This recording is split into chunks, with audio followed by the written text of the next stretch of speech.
संतोष दादा बांगर बोलायले का? हा बोला, कोण? दादा मी हत्याहून बोलायले, शारदा संतोष जक्के म्हणून. बर. दादा माझ्या दोन्ही किडन्या गेलेल्या आहेत. कोण माझी देणार आहे आजी- आपल्याला किडनी?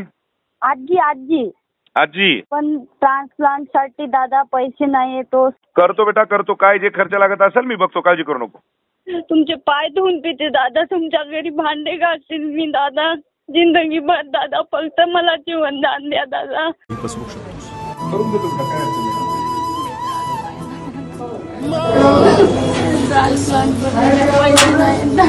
देतो बेटा, पैसे लावतो मी सगळे, काळजी करू नको. बाकी आता जायला येण्याचं पाहायचं ना तुझं. ट्रान्सप्लांट करून द्या दादा, फक्त ते करून देतो बेटा तिथं मी जीवनदान द्या दादा. आहे, देतो, माहिती देतो, काळजी करू.